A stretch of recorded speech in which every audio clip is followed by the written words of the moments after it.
Um, I'm gonna tell my students if maybe they can turn on their cameras.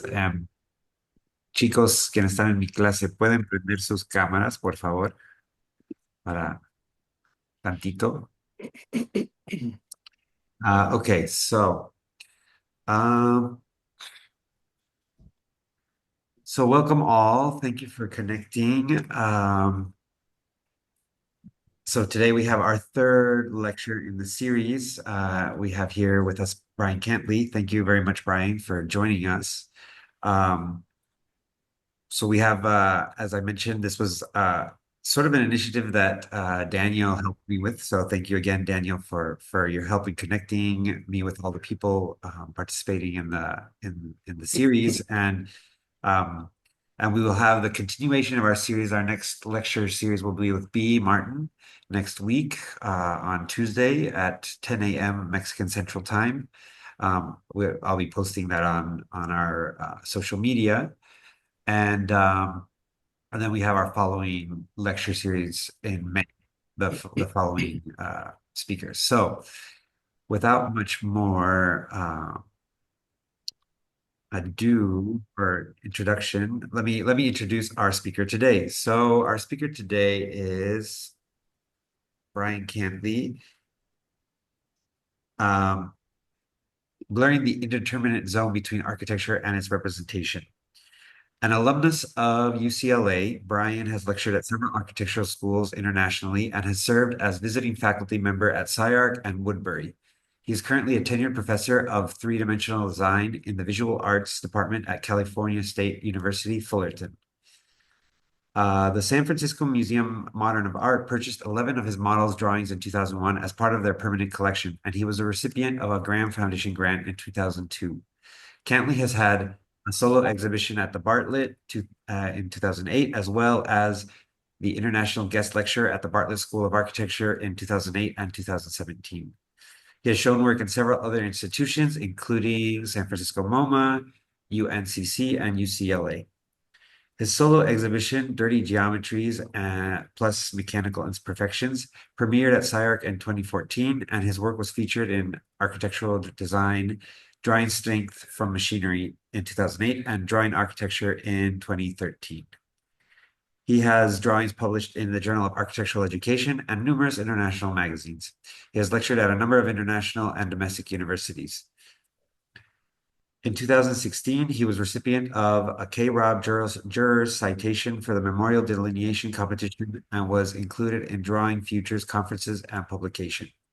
He was featured in Neil Spiller's book, Surrealism in Architecture by Thames and Hudson in 2016, and Celebrating the Marvelous, Surrealism in Architecture by Wiley in 2018. Bryan owns an experimental design practice called Formula. Was that correct? Or You're one of the few people that pronounced it correctly. Yeah. Yeah. Okay. He has completed two monographs, Mekudzu in 2011 and Speculative Coolness in 2023. Thank you very much, Bryan, for joining us, and I'll let you come on the stage. Thank you. Let me share my screen and get this started. So first of all, thanks to Lucas for the invitation and Daniel for helping him pull this together. It's always an honor to talk about my work. And following, as I was serious about, following Daniel and Neil's they've set the bar really high. So hopefully we won't let you guys down too much. So the lecture is going to be about a single project that has many exhaustive outputtings.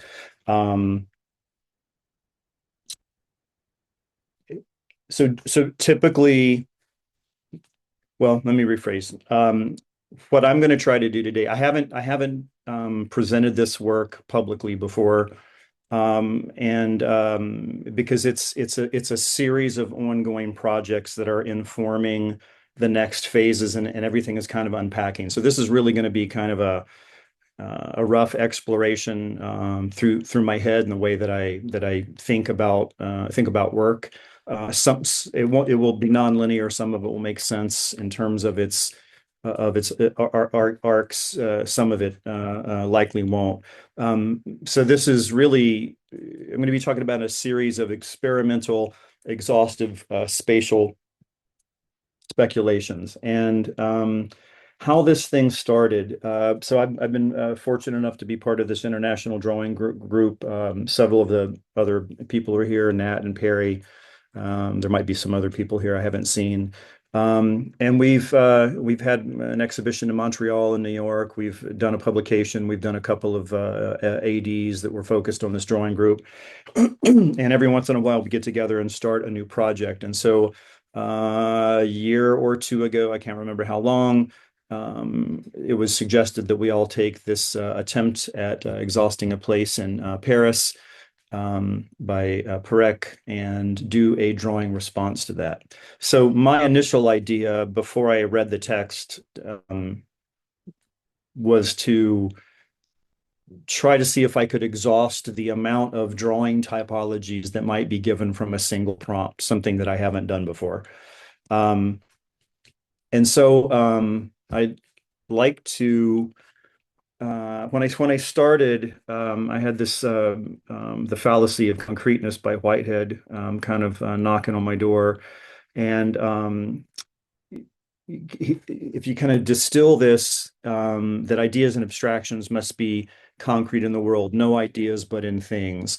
And I wanted to turn that and play around with the idea that perhaps no things but in ideas, because what I'm going to show you today, I really haven't produced any things. I've produced a set of ideas that are based on observations of objects, but then have turned to, instead of creating answers, they created more queries about the nature of those initial ideas.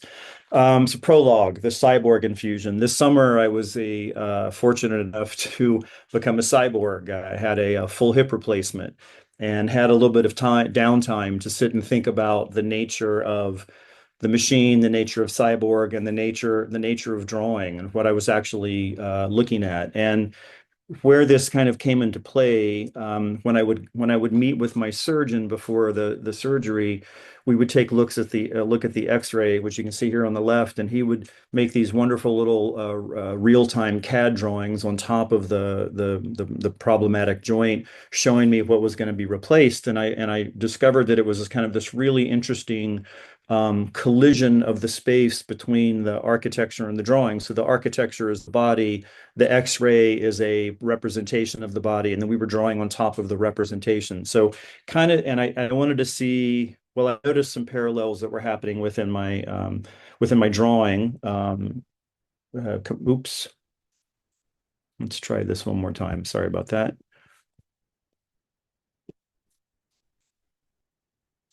Where did we go? There we go.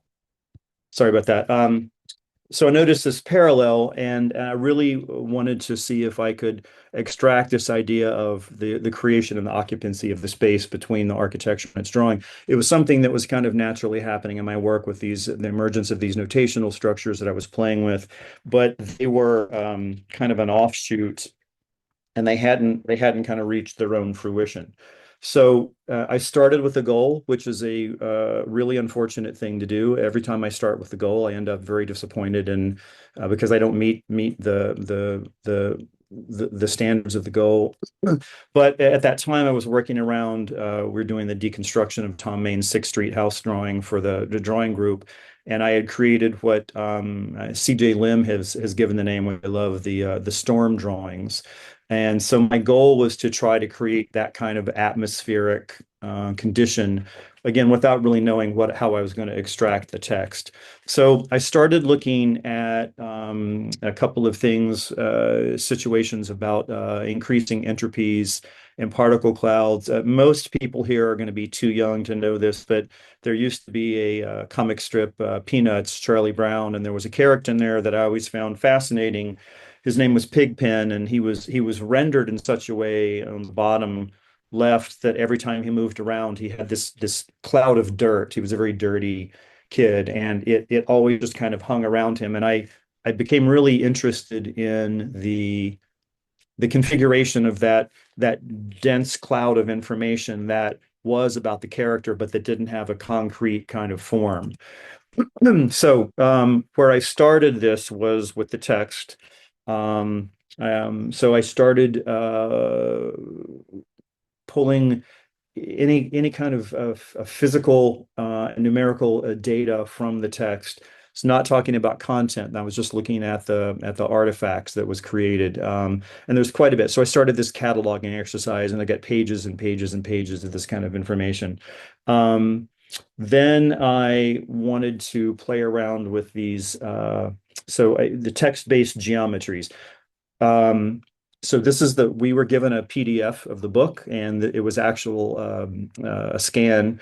And so I wanted to start to play around with the physicalities of the text. At the same time, I was developing ideas about the content. So I started looking at things like bus cadence mapping and color positioning and numerical geographies that were happening within, and this is page 12 and 13, and there were 72, 76 pages. And then what I tend to do a lot in the work, I wanted to do a context denial. So I removed the context and look at the data sets that were generated from that. And I can,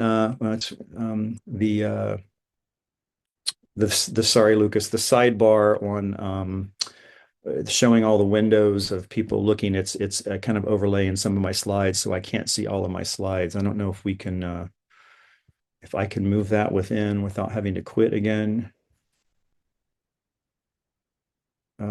I'll just run with it. Brian, in Zoom, you can go up. There's a 3 dots at the top that Also, should be unpinned taskbar. see here. Yeah, when I'm sharing my screen, those things all go away. Do you have your screen in full screen mode? Yes. If you It's okay. It's right. I'll keep on. the recording will have it. It won't block your slides, but I think there's some visual cues on the slides that I was gonna, so I can't see this, but that's okay. Yeah. I'll figure it out. That's okay.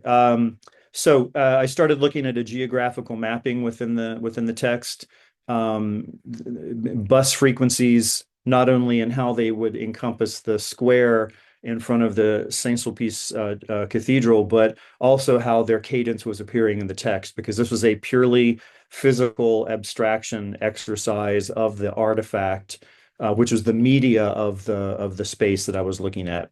And then having gone through that kind of exercise, again, a context denial. So I established kind of a base level of data, or what a certain set of data might look like within the page. I also noticed that there were quite a few references to this artificiality of scale, these synthetic chronometers, time 320, it is 5 after 4, it is 1:35, it is 1:20, different graphical ways of recording time. And time was the only sort of constant was in the book, but it was presented as a non-constant because of the irregularity of when Perec was at the cafe doing his recording. So then I started looking at the site itself, and I did a little digging and realized that there was an existing church that was built, and then the new church was built, and it was reoriented, and there was this kind of shift of the rotation of the angle slightly from the two components. And so I started playing around with what that might mean, and if I could find a similarity within the text, and looking at the geotext and the phenotext ideas. And what I discovered is there actually was this kind of overlap, where this was the original scan, and so you've got the first geometry, which is the orientation of the scanner, and then you've got the slight shift of the page. And I found it interesting because this kind of rotation really reflected the superimposition of the hand. It became the human component turning of the page. And since the text is about kind of recording the nothings that were happening within the architecture and the physicality of the plaza, for me, this was a first pass of saying, okay, I think those kinds of nothings have been recorded and they became the artifact. So I started doing a data geometry survey, looking at the grid of the page versus the grid of the actual text. And then I started playing around with some alignment projections, looking at each lines of text where they started and stopped and their cadence within the page. And then after I had that data set, I removed the context again to see if I could get a base level. And then just playing around in PowerPoint, I took those data sets with the removal of the context, and I wanted to make these kind of hybrid aggregations. I wanted to see if I could start to achieve this density of this storm drawing that I thought I was pursuing. And this is kind of a simulated assembly where this is all the manipulation is done in PowerPoint.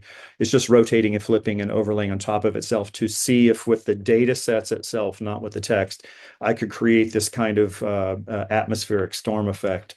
And then I did a kind of a single level input where I was playing around with just taking all the information that I could scan from the book and all the information that I had gathered at that point to see if I could create this atmospheric drawing that was of the book without referencing the book. And I'll talk more about that in just a bit.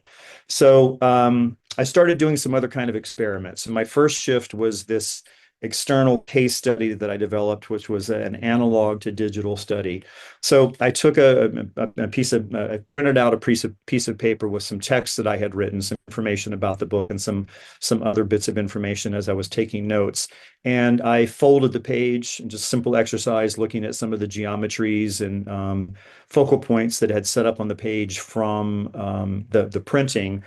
And then on the right, I removed the context and kind of have this digital aggregation where it's a digital kind of deconstruction of this physical object.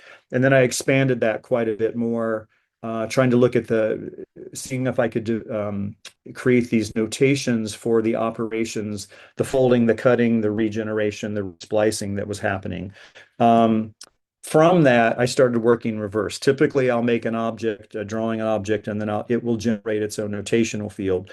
So these adaptive bodies, or these implants, I took the drawing, the text that had been cut up, and used that as the base level. And then I started creating these little machines, these little assemblies that the objective was to respond to the geometrical configurations, turnings, cuts, splicings, overlaps that had happened within the page, which again was working backwards for me. I did a couple of these to varying degrees of success. So again, none of the objects were drawn until after the text layouts and compositions were formulated.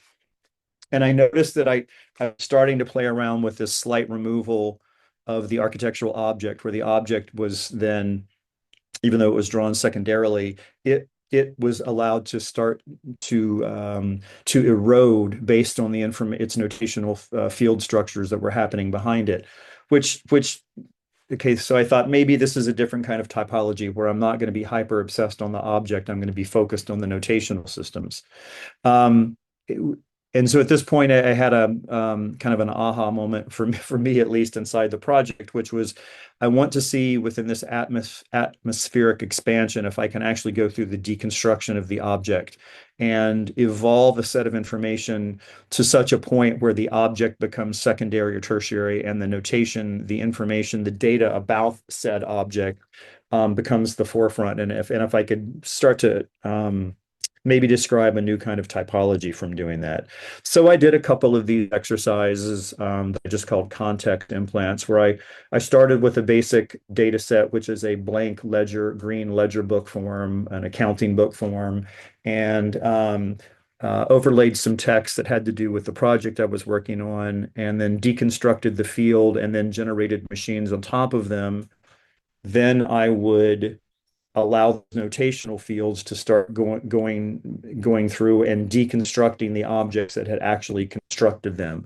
Not really knowing what I was going to be producing with these, and again, varying degrees of success, but it started a conversation about the relationship between an entity, especially in the drawing format and the drawing world, and its information, and how those might be segregated from each other. Because the way I was trained and the way I had thought up until this point was that notational structure system had to be assigned to the individual drawing. And this is where they started to break free and start to have an autonomy. So the next shift is a physical model, back to the idea of the joint implant. So I started previously I'd started working on a kind of a self observatory project, and then I picked that back up and because the project that I was going to be pursuing with the text, it was going to be a pigeon observatory, which I'll get into in a minute. And so just based on those storm drawings that I worked on, I wanted to see if I could start projecting all the known geometrical values of an object, in this case, and its shadow, to create a data set that was of the information but could be used instead of or possibly against itself. And so the exercise became trying to exhaust the amount of information that I could draw. I was also doing this in SketchUp because I noticed in SketchUp it allowed me to cast a shadow of the lines that I was drawing. The lines were, they're two-dimensional lines, but they had a three-dimensional presence, which was a really kind of an interesting output. And as the lines started to increase, I started to decrease the value of the object. So where it got to a point where the object was being starting to be completely removed. You can see in the top right corner there, those are the shadows of the line work, which I felt to be quite fascinating. It's something I hadn't looked at in the analog world. And then ultimately the removal of the object itself, just looking at its data set. But in this case, a three-dimensional environment of notations that was devoid of the object that created it. And so I wanted to see, okay, I had this idea of notion of the storm drawings, and I knew I wanted to be able to superimpose those back into the project that I was working on. The object, this pesky little object, kept showing up. I mean, it's just kind of the nature of how I learned how to think about space and drawing. And it took a real shift for me to go through a series of attempts with the hopes of removing that object. So I had a methodology, the extension of the geometries in a field space. I had the data set, which is the information that I generated from page 12 and 13 from the text. And then I had this idea of the implant, which was the pigeon coop, which I was going to get into. So I started looking at the idea of the drawing and the way that the pigeons were moving, which is going to become more important to the project in just a few minutes, with this idea of increasing the entropy and kind of playing off that idea of the chaos. So since I was looking at pigeons, they're featured on the cover of the book. He mentions them quite frequently. He watches them take off when something scares them. They kind of move in a large circle and they come back pretty much to where they were. I got really fascinated with that idea. And so I started looking at the magnetoreception of pigeon navigations and how homing pigeons always know where north is and they can always find their kind of origin point. So started doing some studies looking at how those systems might present themselves graphically, because I actually was going to be working in a drawing format. And during the way, found these great images of these very, very old pigeons that were used for reconnaissance and data collection, probably in the 30s and the 40s, where they actually strapped cameras to these poor animals. But it was the seed of an idea of what I wanted to do with the project. So the idea of this homing pigeon, this hermetic observatory of misentropy, where we were moving from a low entropy of organization to a high entropy of chaos and clutter, for lack of a better term. And so I realized that the pigeons represented the decreased entropy because they would always fly as a unit and pretty much stay themselves. My objective with the storm drawing was to increase the entropy and to reduce that inherent structure, even though the information that was being presented was based on a kind of a more simple structural system. So then we switch into the pigeon coop itself, which was an observatory and a surveillance implant mode. The rough idea is that pigeons would enter from the top. There's a central observatory where a human or two humans would observe how the flock behaves when they're landing. They would be processed through kind of like an air tunnel, and as they were leaving the processor, we would introduce pigeons that had AI capabilities implanted on them. So they would be implanted into the flock so we could observe the chaos and the structure of the flock from inside the flock as opposed to being an external observer. So the observatory was a physical object to begin with, but after the pigeons left, the observatory, in theory, dissolved and became the site within the flock of the pigeons itself. So these are just a couple of studies of the object. And so I needed to design this object because the goal was to, with the other little model that I showed just a minute ago, to generate a set of drawings of the notational structures of this object. So I needed to design the object. I needed to design the observatory. And then ultimately, the observatory is only functional because of the pigeons. So I went back to the cover, and I'm assuming, I don't know if Perec had anything to do with the cover layout, but to me, these are the most important items on the cover. So I think they have a pretty significant symbolic content, and they were mentioned quite frequently within the text. So I just started playing around with some reconfigurations of the 7 pigeon silhouette from the cover, looking at creating things that were pigeon, but more importantly, not pigeon at the same time. I wanted to play around with I wanted to kind of obscure the identity. And I went through, this is where it's going to get a little tricky because some of this information is covered up with the Zoom interface. I did a series of 25, 50 of these drawings where I was looking at the composites of these silhouettes, and I was starting to extract data from them that was just about the adhesion and the drawing configuration. And then at some point, I took the superimposition of the pigeon geographical geometries from the book cover and superimposed them back in to look at the relationship to kind of the micro and the macro and how they related, and see if they could generate another set of typologies, keeping in mind that the entire process I was trying to exhaust as many drawing typologies as I could from the single premise. So this was one of the many steps. At some point, very unsuccessfully, I wanted to get back to the idea of the prosthetic, and so I looked at the idea of maybe these drawings that I were working on could be an implant that could show an axis shift within the original cathedral. These didn't lead any play other than it told me where I didn't want to go, but it was part of the process, trying to learn something from each step. So I went back to look at the coop itself and the implementation, the object that I had created.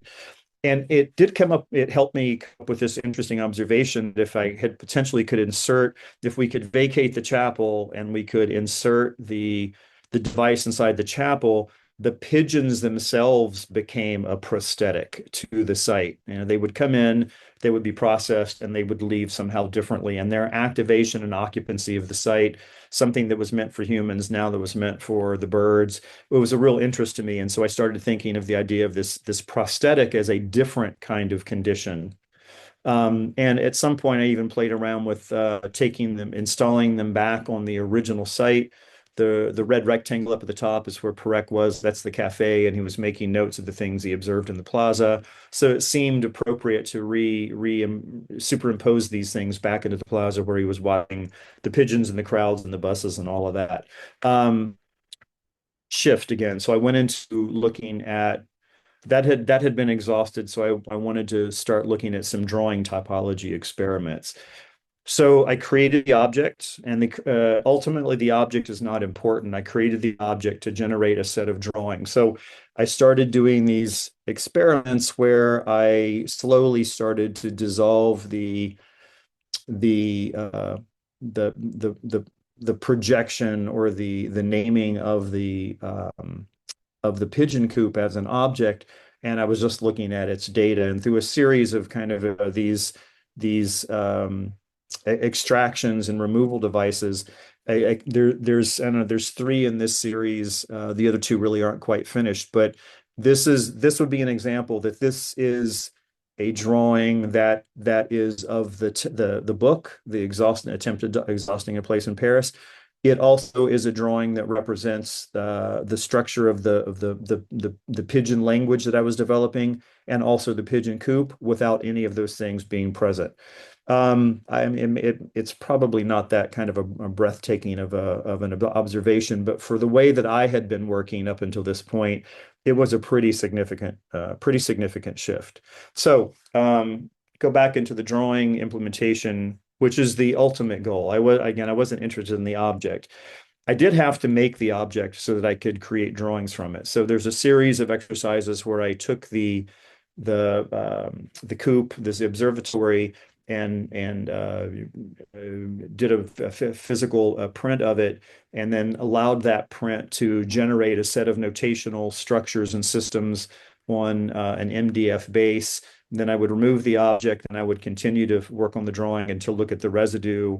And then I would place the object back onto the three-dimensional drawing, hoping to find a collision between the two, which led me to doing a series of drawings that were examining not only the relationship of the object to its notational structures, but how those notational structures could be projected onto a different three-dimensional object, which is the base, the six-sided base. So I had 5 of those sides to play with, and how those drawings might unfold the base in a two-dimensional space. So this is a composite. It's half digital, half analog, where I'm still looking at the object.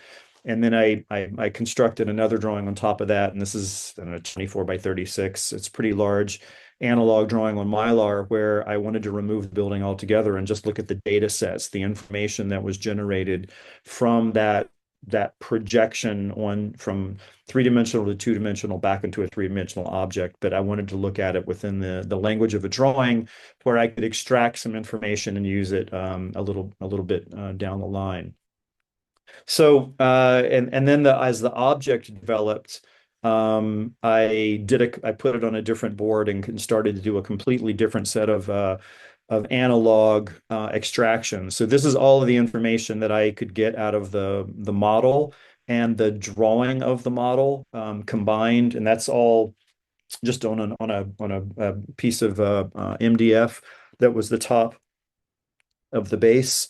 And that led me to a series of experiments where I started looking at new kinds of relationships that were taking how could I say this? I was taking the original section of the original object and I was superimposing the drawing back on itself, not to make an interesting drawing, but to look at new kind of spatial relationships that I hadn't considered that are going to come into play later. Again, as I mentioned at the beginning, this is incredibly fragmented. It's not linear. It's me kind of grabbing at straws, trying to figure out how I can generate as much data as I possibly can from a very small source, and then look at kind of recombining it in ways that it would normally not have been combined, to give me some new suggestions for new drawing typologies and new spatial configurations. One of the things that happened when I was doing that, these secondary objects created. So I made the main model, did the drawing.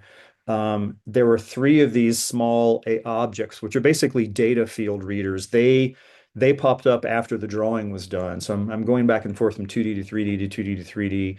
And the idea of these is they existed only in the notational space around the object, and they are composed based on the information that I was looking at on that large composite drawing. So there were a series of these residual drawings and tangential projects that were born out of this that I spent a little bit of time with.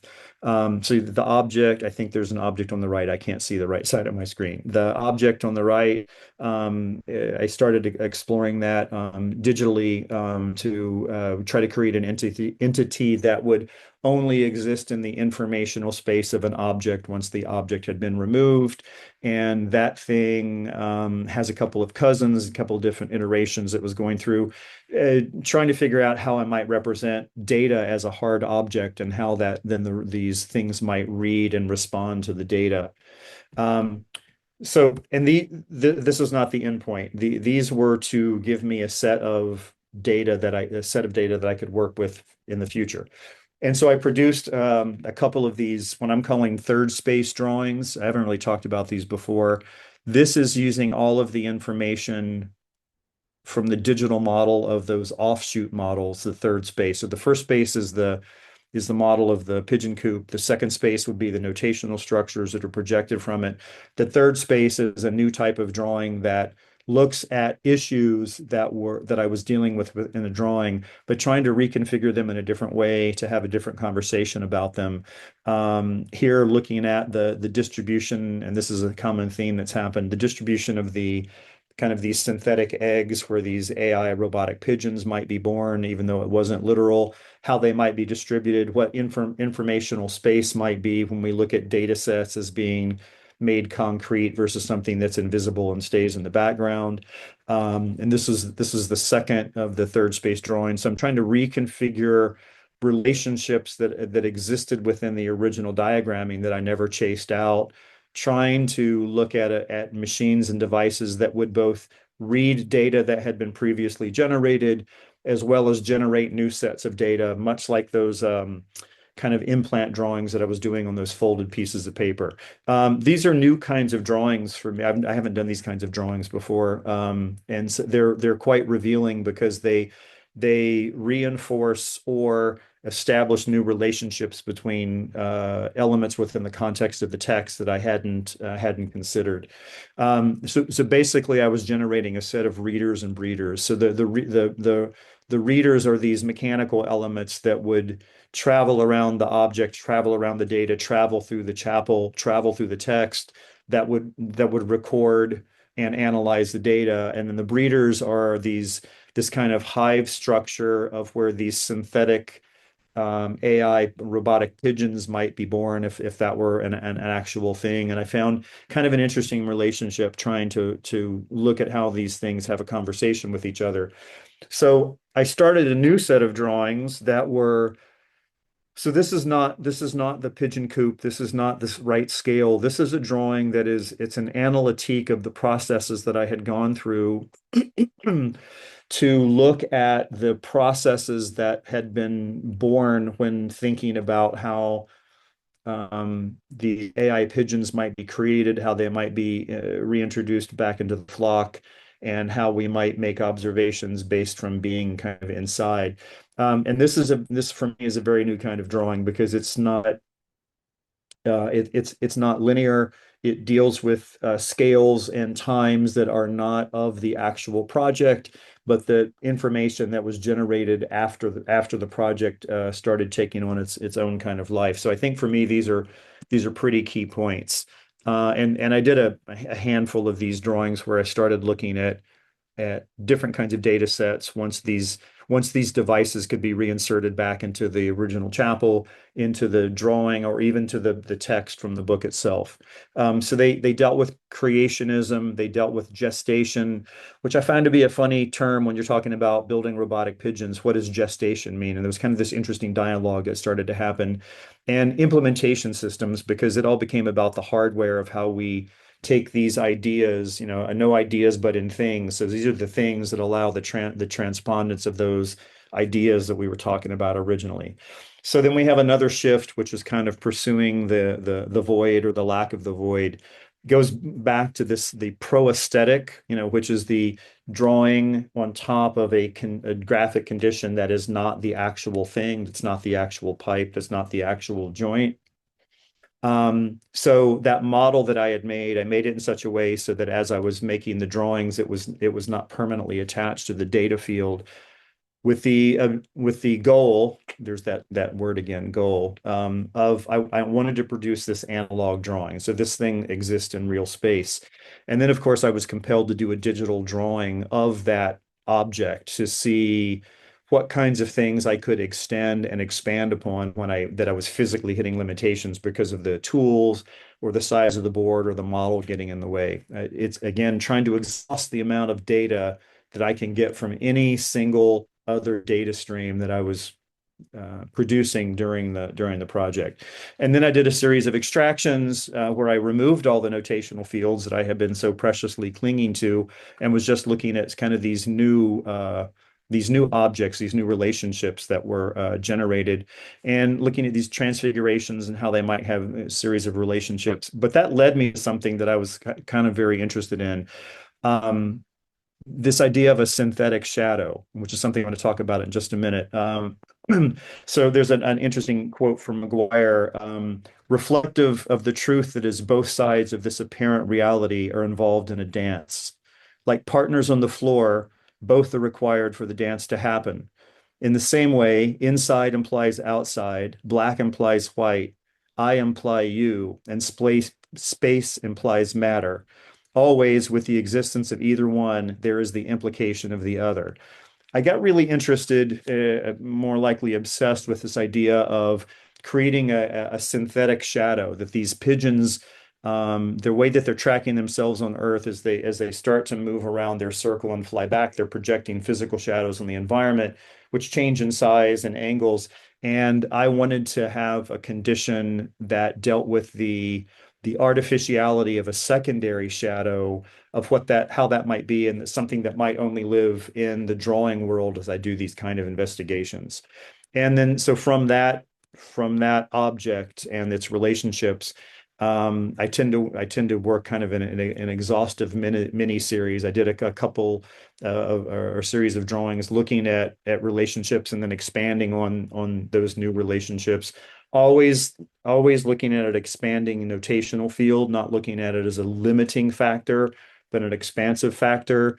I got obsessed and lost in left field, kind of working with these notational systems and what they might mean, which is probably very unclear to anybody that's listening. But one of the rules that I set was that any object that I generate, I can generate a set of notational structures from that object. And any evolution of that object, I can take the notational fields that were generated from the first object and use that to inform and deform other objects down the line of the evolution. So I'm constantly trying to generate as many different kind of data sets, drawings, examples as I possibly can. So Lord, I went through, I don't know, yeah, 25, 30, 40 of these things, looking at nuances and looking at different kind of information that could be generated from all the different data sets and relationships that I had generated along the way. Some of these come back at a later date and descend on current drawings to reinform them, looking at their roots, with the idea that anything that was drawn along the way is part of the DNA of the project, even though it may not be recognizable part of the current object. So we get to this point where I'm really becoming aware that I'm trying to work with the dissolving of the architectural object, or actually the fixed architectural object, where the object itself in a drawing might move, might reconstruct, might hide, might come forth, that it doesn't have a singular role in a single context. And back to this idea of the proaesthetic, this kind of graphic implant, and where that information, the graphic implant of the information back onto the representation of physical object might make sense. To be quite honest, it's pure chaos. That's why I started with a scan of my brain at the beginning. It's just me trying to figure out different avenues, which is pretty similar, but it did get me back to the kind of original point of trying to create this atmospheric condition, even though I didn't really know what that was going to be. And I think the results have strayed from this a bit, which is good. But also creating a lot of these things that I consider not to be successful, not successful, not because they're not graphically, they don't have presence, but because they're not giving me new information about the project. So I am weeks and weeks of these kinds of drawings, only to discover that at a certain point they became saturated and they were not generating new information back on the data set. So I did another shift, and so this is the very last shift. I was playing around with AI. I'm a novice with AI. I don't have the equipment. I don't have the brains. And I took the drawing on the right and I ran it through an AI, and I said, I want you to reinterpret this spatially, just as a hypothesis. It's tragic. I mean, it was really bad. But one of the things it did do, it created this really interesting bony artifact, and it was reading both the scan of my X-ray as well as the pigeon silhouettes and some of the other graphic information. And I thought, okay, this is this is a really interesting idea. So I thought, since we're dealing with homing pigeons, I wanted to deal with ways that we're navigating the world. So this was, we've all have the ossicles, our kind of navigation bones and deep inside our ear that help us map our three-dimensional system and also become our own homing device. And I wanted to see what would happen if we started looking at these back to the pigeons. What if we redesigned their homing device based on cyber technology? So the human system is on the left, and then a representation of the pigeon is on the right. So started working with these ideas. And here's where another character enters the scene. Started a collaboration with Caleb Skeen, who's one of Daniel's premier graduates, because I know nothing about AI and my technological skills are minimum. And Caleb has been doing some amazing things. So we took the idea of what might the columella, which is the hearing structure of the pigeon, how might that change when we think of it as becoming a cyborg, and also with feeding some of my previous drawings into the AI engine. So we're dealing with prompts and imagery. And then once these things started being generated, I had an idea, well, if the skull changes, then we have to look at the investigation of the entire pigeon itself, because we're potentially creating a new species here. So started doing some sketches based on what those conditions were, and how we might deal with the skull as not just a receptacle for mechanical parts, but how it might have growth plates and offshoots that would become truly cyborg in nature. And then so this is the skull, and how that might transpose. Caleb did a really nice three-dimensional model of that, looking at the new skull structure. This is kind of a really kind of back and forth. And so after I got this image, I decided to do and so this is just me doing collage sketching on top of it, trying to understand what, since I was looking at kind of making a cyborg version of a pigeon, I didn't want it to be simplified. I didn't want to only think of interior or exterior. So the idea is I would remove the skin and remove the feathers, and I would look at the skeletal structure and allow these new mechanical pieces, which all had functions dealing with the magnetite and the navigation and the casting of the synthetic shadow. They would sort of be like the teeth in the human skeleton. They would be places where the internal projected itself and presented itself to the outside. And this was a really quick kind of collage sketch of what the underside of the skull might be, looking at not just the skull, but the drawing of the skull and how these systems might start to expand, and give us some information that we could feed into how we might design the rest of the pigeon's body, based on what the skull and the brain and these sensors might be doing. And so then the last part are the residues. These are the things that have been generated as a result of that kind of current study. So got a quote here from Basil Fidel. I hope I pronounced that right. He's 18 by 18, the architectural pilot. I believe I saw him here today. Basil, thanks for staying up. He described this drawing, as usually the case, much better than I could have done it. And so I wanted to read his quick take on this, because it deals with the subject matter and the content and what we were trying to generate during the path of the project. The drawing is a forensic field, not composition, but investigation. This complex, almost radiological study operates at the intersection of planimetric scanning and speculative mapping. The drawing is an index of hidden spatial strata, a non-hierarchical assembly of mechanical parts, anatomical fragments, and structured information. It treats texture not as ornament, but as tactical noise, using point cloud density to define spaces that are otherwise ineffable. Architecture here is not a finished form, but an operative site for observing a symbiosis between the human anatomy and technical infrastructure. I think that was brilliantly put, and it does kind of make a quick synopsis of what I was trying to do with this overall project.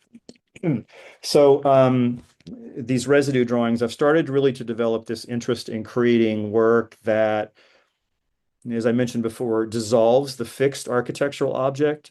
And as the object and its repute in this kind of contextual relationship start to erode, start to remove itself, this notational field, this notational structure that I've mentioned, has really started to emerge as an autonomous spatial entity. It kind of transmutes the foreground. It should at least try to leave its traditional role as a background, or even I think in the previous cases, an invisible set of conditions.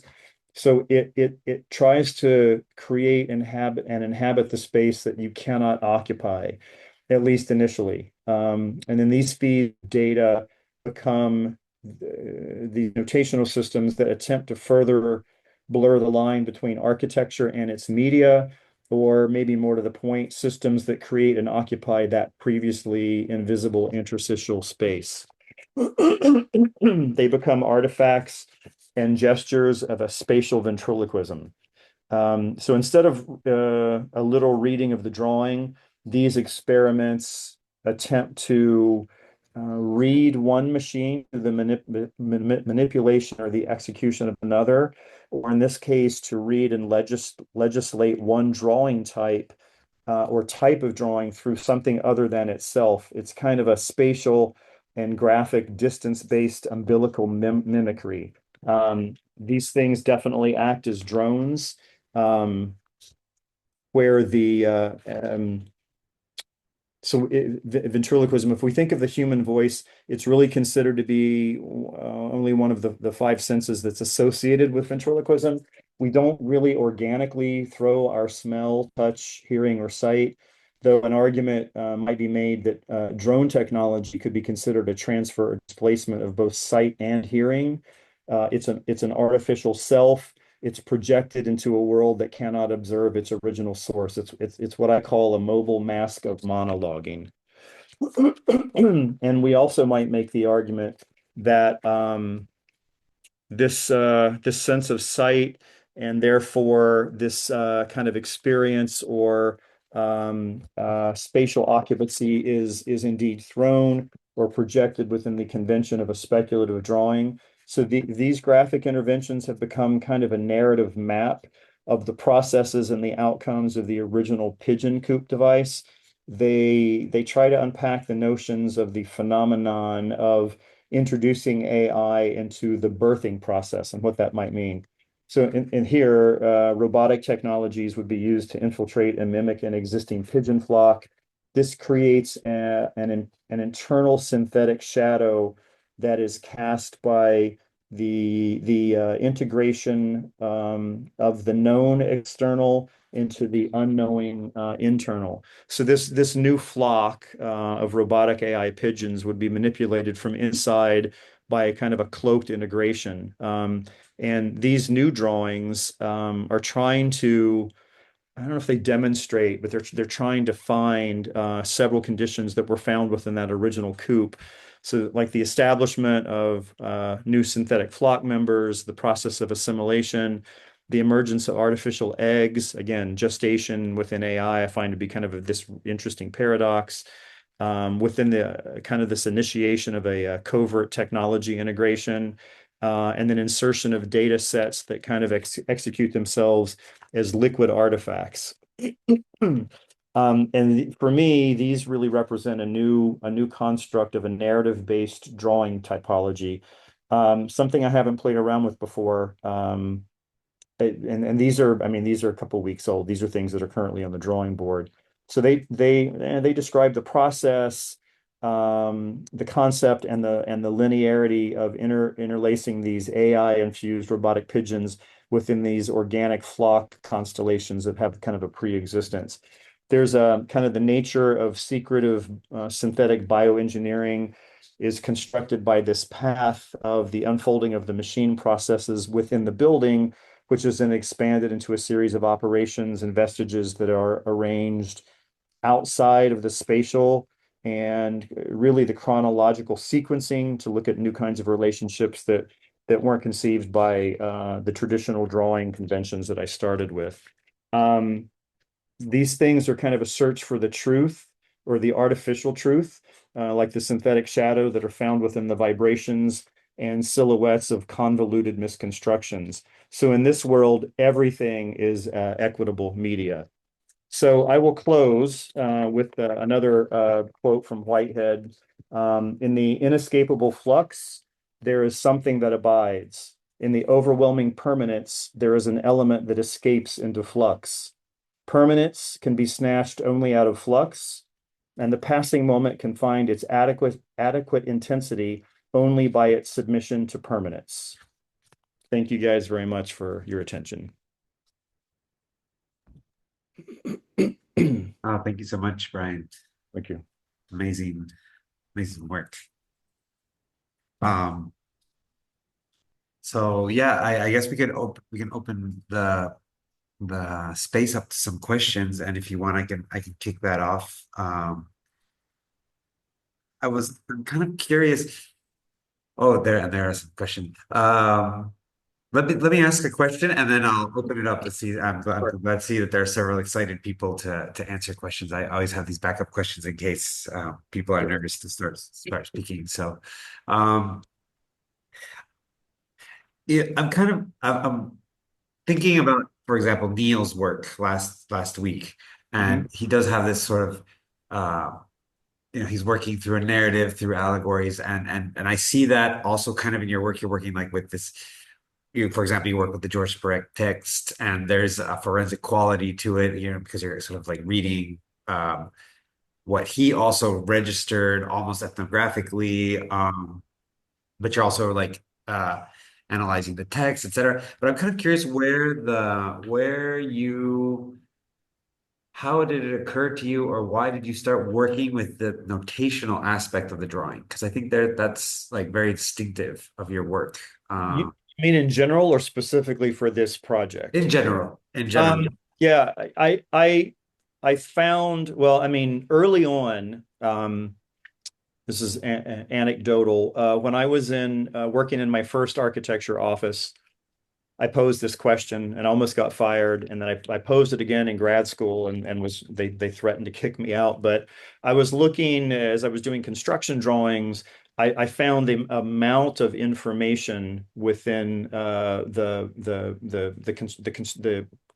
construction lines and the notations on a drawing to be as saturated in terms of volume as I did the building. And I had this idea, what might happen if we took those notations that were on the page of a drawing and actually imprint the building components with them somehow. And I was 17 years old.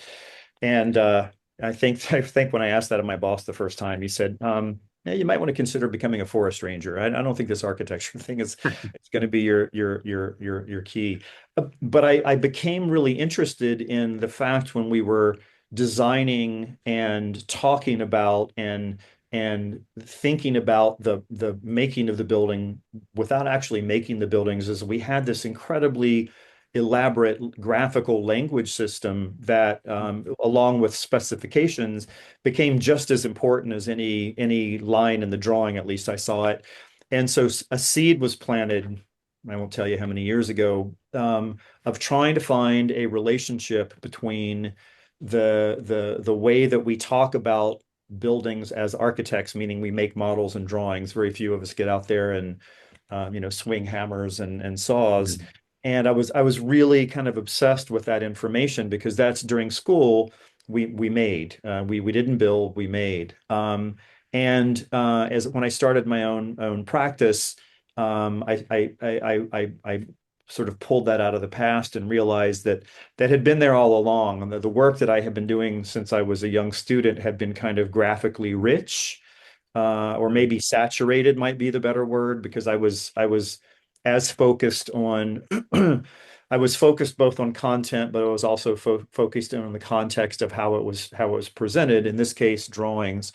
So that laid latent for a long time, and when I started Formula, it started to show back up. And when I was working on the deconstruction of Tom Main's 6th Street house drawings, I had this notion of the notational structures could become a bit isolated, but were still very subservient to themselves.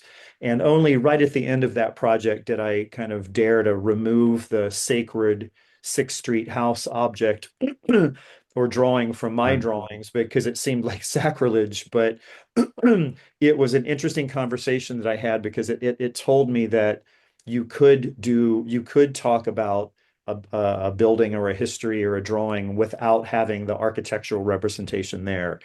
And when I got the text for when everybody got the PDF for this project and that there was a skew in the actual presentation of the material, I just said, maybe that's an interesting place to kind of play around with that and really look at that interstitial space that is between the content and the regularity of the book and the way that it's been communicated and presented, which most people, rightly so, would ignore. I tend to hyper obsess on those things that most people, don't want to pay attention to. And that's kind of literally the birth of where that idea of playing with the notate or recognizing and projecting and finally isolating the notational structures came from.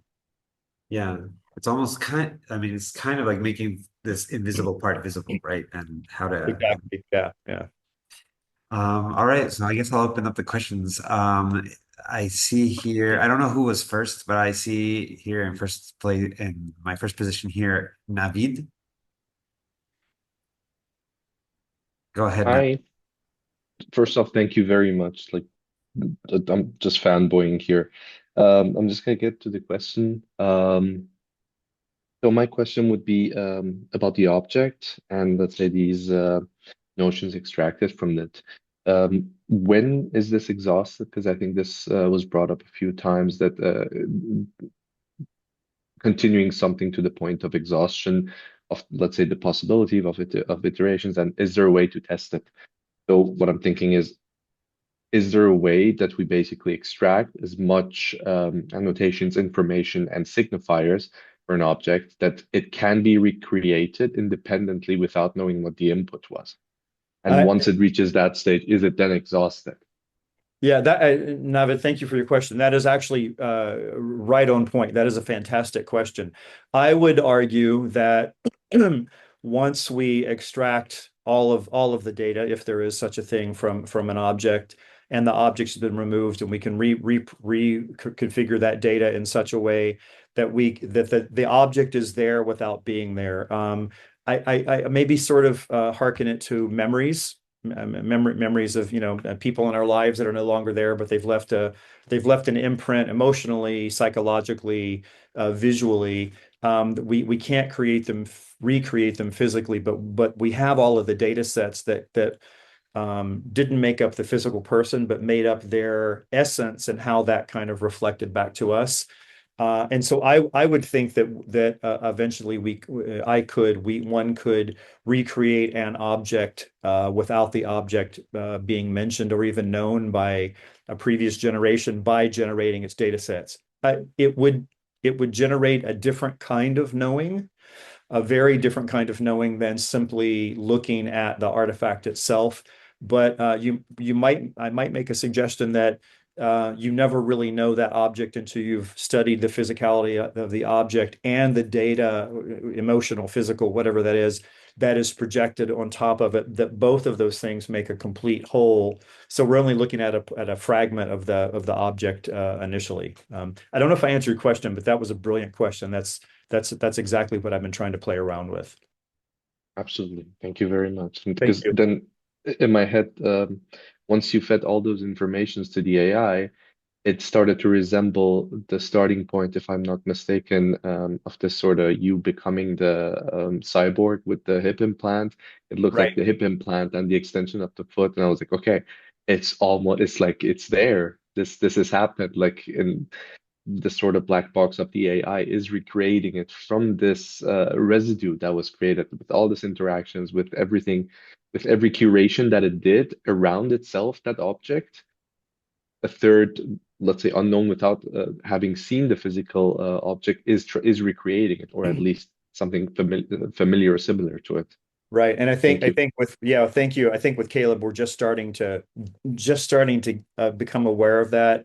Hopefully he sticks around for the duration of exhausting this project, because I think there's a lot more interesting relationships and drawings and typologies and understanding of the project, or for me, architecture drawing itself as we move through this. Thank you for your question and your insight. Great, thank you, Navid. So I have next here Brigitta Josephine. Hello, am I audible? Yes. Yes. Okay. Nice to meet you, everybody. My name is Brigida, and I actually have a question on the logistics of how you create these drawings. Like, how long does it take? And I mean, I can sense this is similar, like methods of like language model. When you create a data, it creates more data, and then you go back to the first data to iterate the third data, and so and so. And I think that's how your mind work. But how, like, is it like, do you have like a this 4 hour long of production, or is it like there are gaps that you kind of like chip in every day or something? I don't know. I'm just very much curious in your work process in curating these drawings. And one more thing other than that, um like, do you test it in like three-dimensionalness of it all, like to know if the form works or not, or you just, okay, it's okay, this is a good composition, let's try to recompose it again on a third trial, and then recompose it again the fourth trial? And what is the trial and error look like in your work process? I guess that's it for now. That's my That's a question. lot. Thank you. Thank you for the question. Okay. First of all, how long Yeah. does it take to make these drawings? I mean, Yeah. the obtuse answer is I'm 60, so it's taken 60 years to make these drawings. Because it's, that obviously, every artist says that. I mean, physically, it depends on the drawing type, but I mean, any one of those drawings, I don't know, 50 to 60 hours. And I never have that much time. I'm chipping away between classes, or while I'm eating lunch, or if I have, a research day.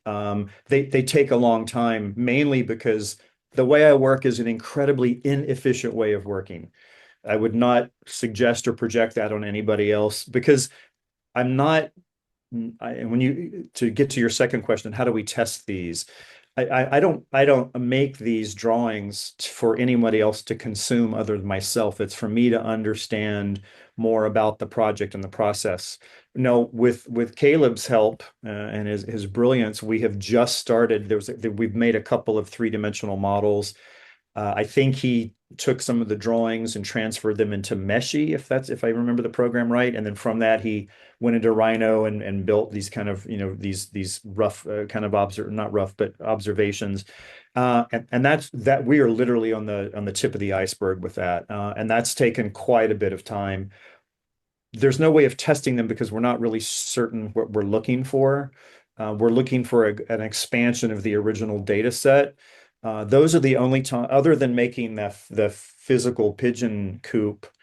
It's the only time I've made something dimensional, but even that, the object itself was secondary. The drawings that it would output was the goal of it. And typically, when I make models, they're the end point in the process. I do drawings, and we all do drawings, and we create a model. The model was used to generate drawings that would abandon the model, which is not a way that I was typically working. So I guess if I could try to answer your question without being too off base, the way that I would test it, any of these, is when the product shows me something that I wasn't aware of before, then it's successful test. When it starts showing me information, when I'm just regurgitating information and they start looking and feeling and saying the same thing, that's when I say that test is concluded. I'm moving on to something else, to kind of put it into lay terms. They take a long time. Right, right. I also have like one more follow-up question. You mentioned about cyborg and also a scan of your leg or something, and then you kind of connected with birds. Like, how do you choose these subject matter in the project? Like, is there a brief that you create for yourself to follow, or is it like ideas come along as you progress? Yeah, I just that's a fair question. I write a brief for myself, if you could call it a okay, brief, a set okay, of guidelines, a set of rules, a set of objectives, and then part of those rules always allow for the evolution of a new ruling structure as I'm going that will right, sometimes conflict with the original ruling system. And that, because for me, where those two ruling systems rub against each other, that friction of space where they say you can't do this because you've already said you can't do that. Those for me are the moments of excitement and beauty because that's where new conditions emerge. It's not just the same condition over and over again. so like you test the limitations, you test the parameters, and somehow you're like world building and changing it as you go, and like Hopefully, finding new. yeah. There's a lot of Oh, work that you okay, don't see. There's more work that I all haven't right. presented than the work that I have presented, and those are the non-successful tests because they just become repetitious. So there's a lot of information that I haven't presented because they don't get us to the next point. Okay. But what are like your main parameters to know that, oh, okay, this is the right type of composition? That's it. That's my last question. Yeah, I think that goes back to the 60 years. You build a set of informed intuitions over time about why you go left when somebody else might go right, and hopefully those are informed by observations within any given project or set of parameters. Those tend to be for me very organic and they evolve. I don't look at the drawing as a conclusion. I look at it as an experimental space to ask other questions and to sort of generate new work. So I'm kind of looking at it backwards from that. Okay. Thank you for answering. It's Of course, amazing. thank you. Yeah, Amazing. thank Crazy, you. crazy work. Thank you. Yeah, thank you. Maybe I don't know how many we have a lot of people who are raising their hands. I'm not sure if you want to answer all of the questions, Brian. I can hang out. Have the I can hang out for a while if you guys Okay. want. Great. So then let's continue with Emin. Emin, Hello, could you hear me? yes. Yes. Yeah, unfortunately my camera isn't working. I just wanted to say it was a really interesting talk. I'm one of B's students from the Manchester School of Architecture. One thing that really kind of stuck with me was the how you mentioned that your architectural objects generate their own notational fields Mhm. and also the third space drawing. So kind of two things that I wanted to ask you to maybe kind of elaborate on in terms of both, especially how they relate into the third space drawings and how you kind of came up with that secondary perspective. That's Sure. kind of The notational fields are pretty straightforward. You're just looking at, or I'm looking at geometries, projections, data sets that are found within the existing drawing. What I tend to do is I suspend the drawing from the object. A drawing of the building is not a building. The painting of the pipe is not the pipe. So I look at the drawing data sets as having their own kind of structure. They are referencing a built condition, but they themselves are not the built condition. So that's just extraction and harvesting exercise. The third space, it's more of an idea that I've got the architectural drawing or the architectural object. So let's say it's a section of a building. I generate a set of notational structures or fields. The third space is that area between those, or it might be a little easier to sort of put as if I look at the drawing, I'm sorry, the architecture, and then the drawing of the architecture. So a building and its section, my work tries to find the space that lives between those two. So it borrows from the physical reference of the architecture. It borrows from the notational space that I generate from the drawing. But when it becomes a third space is when it becomes its own autonomous condition that still references back to other conditions, but it allows itself to evolve and mutate past just recording what's in either of those two kind of arenas. yeah. Thank you so much, and thank you so much for the talk as well. It was very, very interesting. Thank you. I appreciate it. Yeah, thank you, Amy. Tyler. Oh, hello there. Are you able to, my mic works, right? Yes. Okay.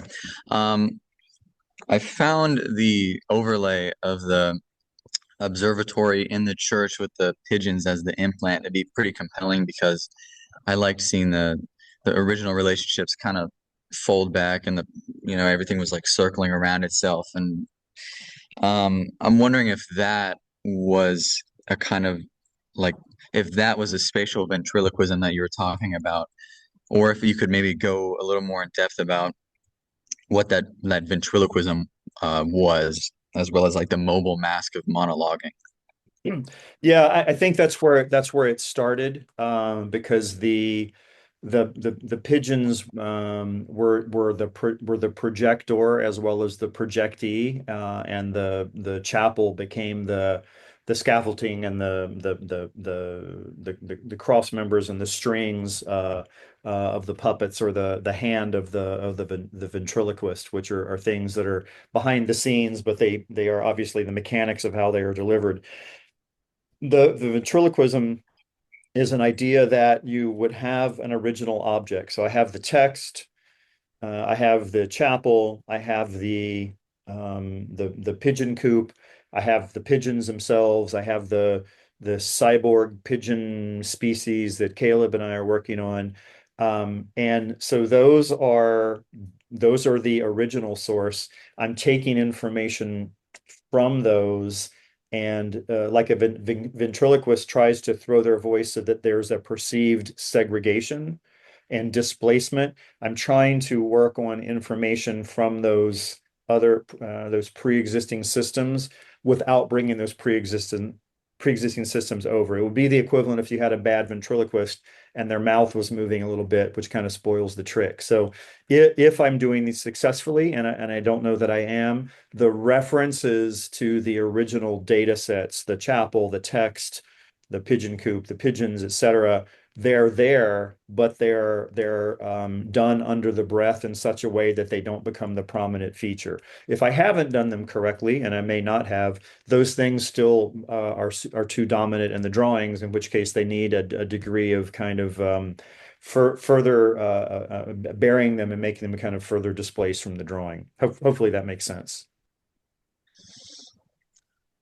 I think it does, talking about the reference slowly disappearing over time.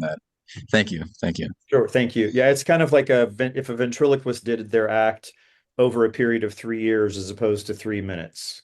So that segregation it's kind of a long game. Okay. I appreciate it. Thank you. Thank you. Great, thank you. Next up is Shad Asraf. Hello, am I audible? Yes, hello. Hello. First of all, thank you for this lecture. It is very refreshing on the graphic perspective. I have two questions. Actually, the most important one is that have you ever reached a point where you feel like this is it, this is enough, I'm going to stop thinking? Because I feel like every time you just like enter a stage and then you just like you come again and you restart and you add new layers on this. So have you ever got to the point where you just like, I feel like this is enough, or you just keep going on and on and on? Have you ever thought about like the final destination for this project?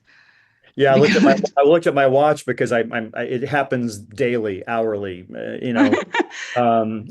In general, my work is kind of obsessive like that. That it's about a continuance. My least favorite part of a project or a process is the conclusion. I get nothing from that. A lot yeah, of I feel that. projects are continuations, and since this project was about exhaustion and not just about taking one idea and playing it out, but taking that idea and generating different typologies that would fractally generate other typologies, it seemed like a wonderful marriage for me to be able to do that. But at any given hour, any given day, any given drawing, I look at it and say, surely there's way too much here. It's not giving me any information. And again, in all seriousness, that is the point when I withdraw from certain. Again, there's much more work generated rejected than what was shown here. So that dialogue happens on a daily basis. I don't know if it's a healthy one, but it is an honest one. Because I love actually to like deep dive into a subject, but since we are living in a world of deadlines, you have to like sum it up and finish. So I found it really refreshing that you keep on going and going. So I just thought, like, have you ever thought of it? Okay, and I have another question. I love the idea that you make me feel like I'm looking at the fourth wall of this project. It's not about plans and sections and let's like present it to have some grades. And so how do you practice this? Like, I try to look at some brief and some concepts, and I just like end up on the first idea. So how do you like keep on extending the fourth wall of this concept? Do you like search or you just like think or meditate? I'm interested in knowing the workflow of the mind. It's an interesting question, and you use the word meditate, and I think I meditate through the work. It's just the way that I operate. Yes, this brief was given to us to the group by the people that formed it some time ago. It doesn't have a deadline, although we have an exhibition in China next summer, and I think we may have something in the UK in October, and there will probably be another publication. So we will have deadlines. And I've thought about this before. I've generated hundreds of drawings and a couple of models.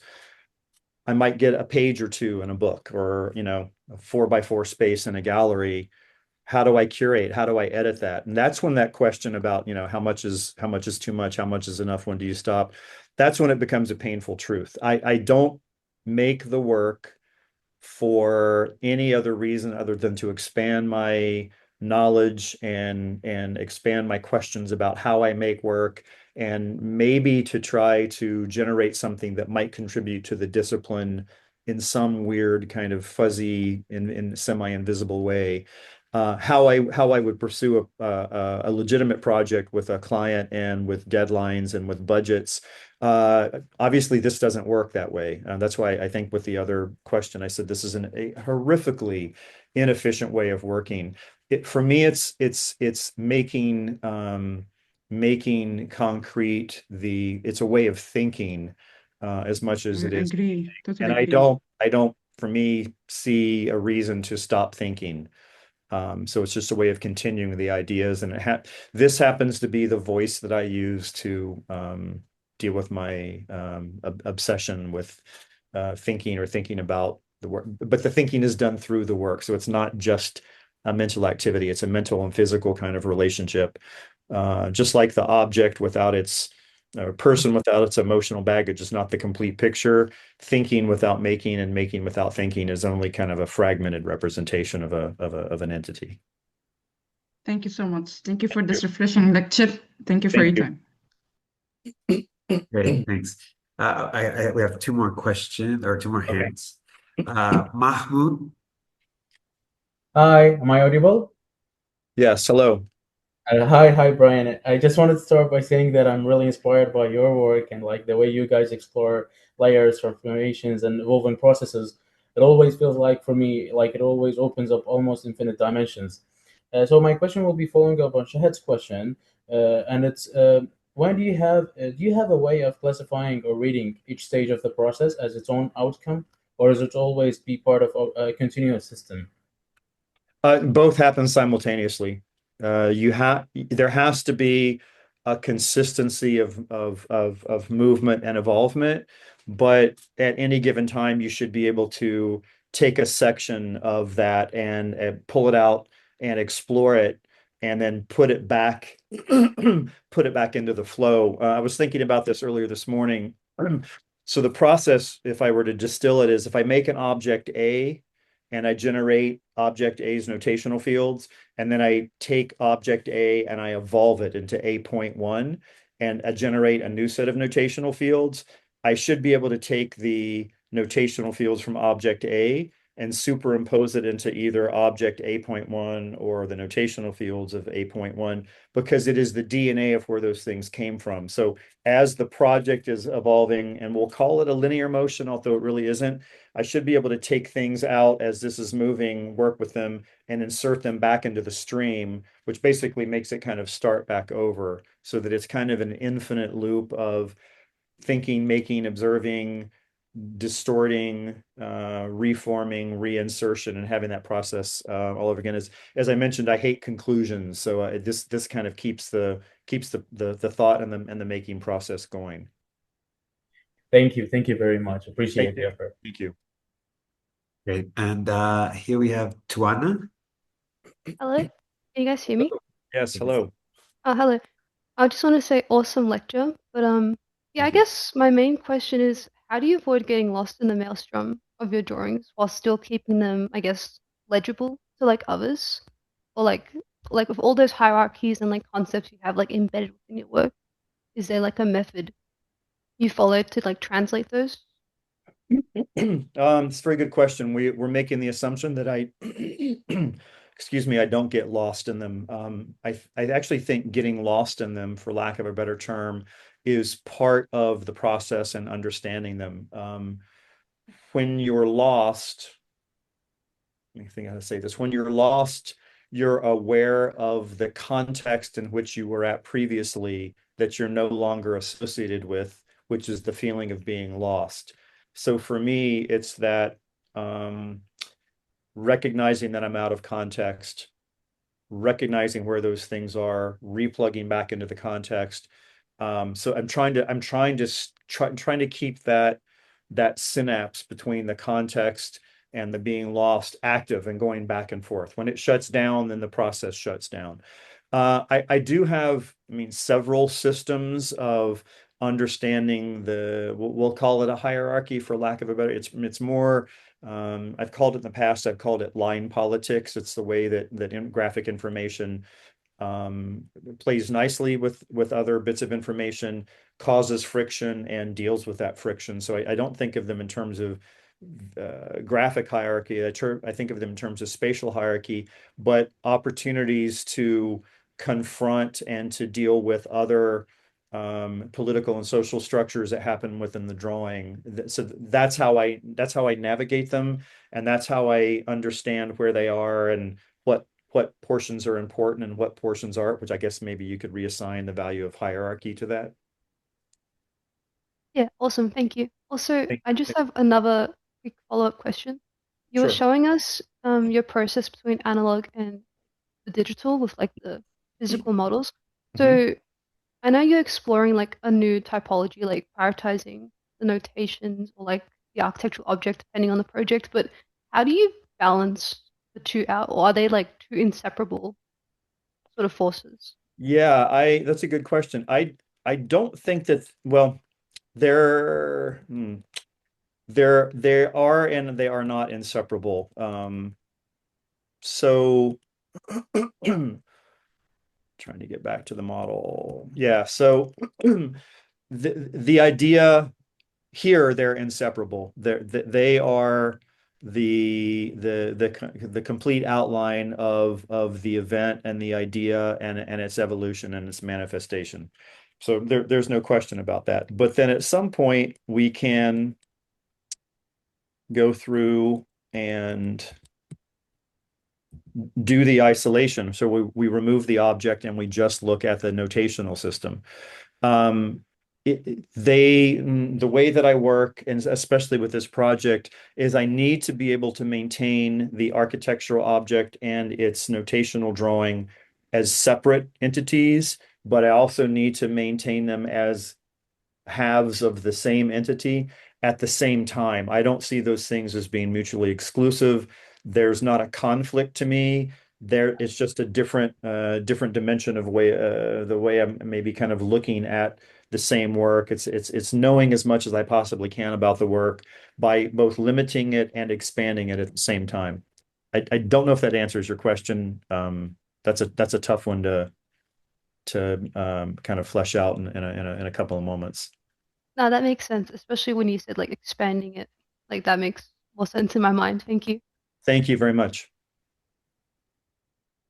Great. I don't want to impose. There's one last hand that was raised. Would you? Sure. Okay. Limin, go ahead. Hello, can you hear me? Yes. Hi. Okay. Thank you so much for a really, really interesting presentation. Thank you. You're welcome. May I ask if you can elaborate on the fact that your design's textures isn't represented as ornaments but technical drawings? Could you rephrase that, please? I'm sorry. Yeah, like how you, as like you mentioned just now, how you use textures as technical is like textures are represented as technical drawings but not ornaments. Do you mean the notational fields when you Yeah, say? because I really like to like include textures in my drawings, but often receive reviews of which it should be lines rather than the patterns. Is there like a fine line where you can achieve both?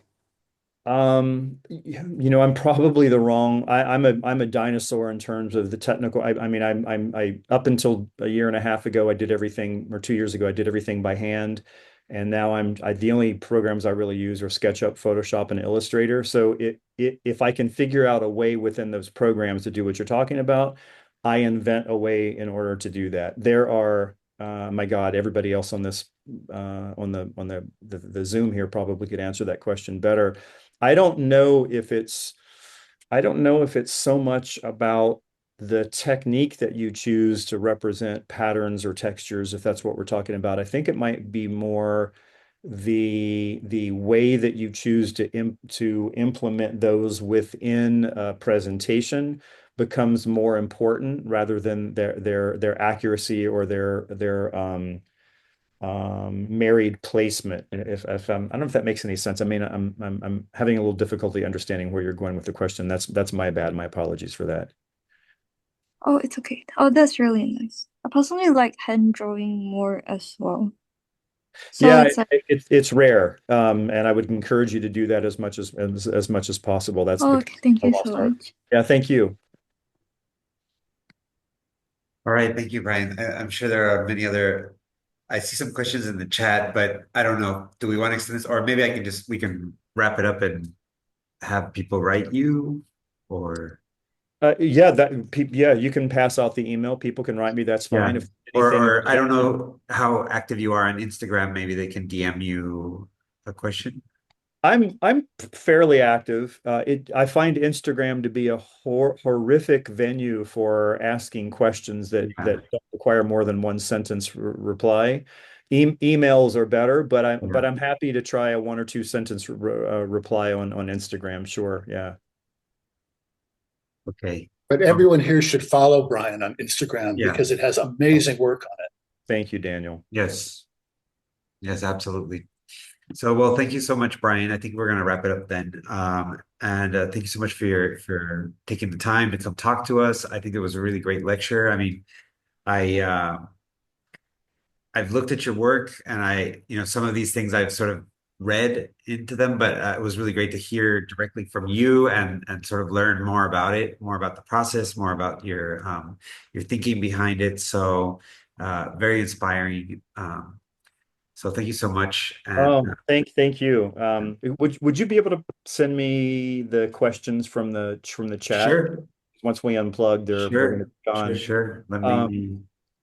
It was an honor. I stumbled through this because again, I haven't presented this work publicly before, and I wasn't really sure quite how to do it. So it was a good opportunity for me to try to convince myself of what I was talking about was actually what I was talking about. So thanks everybody for hanging out, and always honored to be asked to talk about my work. I really appreciate it. And thanks to all the friends, Daniel, Nat, Perry, B, Peter. I see Caleb and Brooklyn there. Hey to you guys. There's probably some other people. The screen's getting kind of big, so I appreciate everybody for coming out. Always so much. Nat, there's Nat. Yeah, thank you.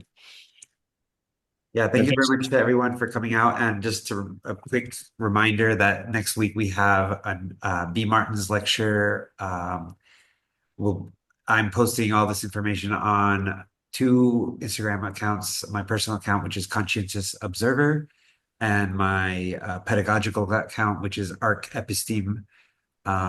So go ahead and follow those if you want more info on the YouTube channel and on the following lectures.